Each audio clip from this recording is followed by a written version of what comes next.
there's a feature. You have to have something about you as a feature that makes you powerful. Not necessarily better, but more powerful and a greater asset. So if you come to me talking about drop those rocks or whatever language they use, I don't know, they shove a nickel bag back in my head. I don't know what they talking now. But I know whatever it is death. So if you come to me and you tell me, stop selling debt, and you're like, this is how I make my money. What you talking about? So you got to bring me an alternative. If you tell me to stop listening to Nicki Minaj, that nasty mouth boy, I'm not hating on anybody that like that all that love and all that. Just nasty. If I say stop listening to them, what would you have me to listen to? Right. And you got to bring it. You got to tell me why. I may never just do it because you said so. And then I have to be able to show you math. You said, I can tell them where I came from. But then when I said, well, tell me where you came from, it was almost like this. I couldn't choose.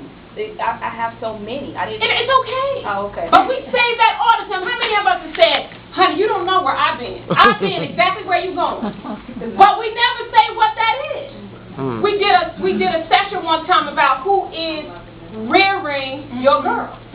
Adults in the making, women in the making, who is rearing your girl. We met with the parents, the women, the mothers first. We met with the girls separately. We brought them together, and it was amazing how much the mothers actually thought they taught their girls. But when we asked the girls and they told us how they learned this, that, and the other, they did not learn it from their mothers. And the main thing that we learned about it, and which is another part that time permits Dr. Wheeler will get to, is the failure to communicate. There's sometimes you think you said something to your child. How many times I'm going to tell you that? And the child is like, right. Because in your mind you said it. While you were doing 12,000 other things. How many times did you say, okay, I'm listening, but I'm over here. You haven't even acknowledged my presence. So clearly I don't think you're listening to me. You have to take the time to be there. How many of us have just said, okay, I'm going to be here, I'm going to look at you, at least I'm going to act like I'm paying attention. But we actually do the opposite. So these are some tangible things that we can do, but it's work. That's one of the biggest difficulties with trying to change the condition of our community. There's no popping fresh dough. There's no Pillsbury. There's no easy bake, microwave answer. It is work. It's a process. And it takes commitment, and it takes the right spirit. I tell people all the time, I'm not even asking you to do what I do. I'm asking you to do what you're supposed to do. I have an issue where I don't sleep. I stay up at night. Some people are like, I can't stay up like that. I'm not asking you to stay up that way. But that 2 hours you committed to do it, I need you to do that. That's what we have to do. Your word has to be bond. That's what we're taught. And bond is life. And before I go back on my word, I should be willing to give my life. How many times do we learn about this? Even when we talk about discipline.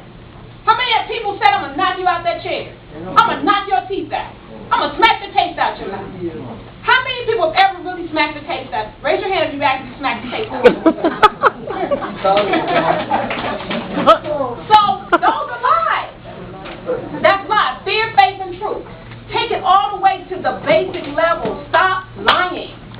Stop lying. The Honorable part-time teaches us that an exaggeration is a lie. You're in a conversation and somebody says, oh, I baked the best macaroni and cheese. I use 2 cheeses. You can't help yourself. You got to say, well, I use 5 cheeses. You don't even make macaroni and cheese. But something in your mind has conditioned you to tell other than the truth. It's the same thing that we do with our children. In our classes, in the Nation of Islam, we have what is called the MGT. And in the MGT, which stands for Muslim Girls Training, no matter how old you are, in the eyes of God, you're a girl when it comes to the females in the Nation.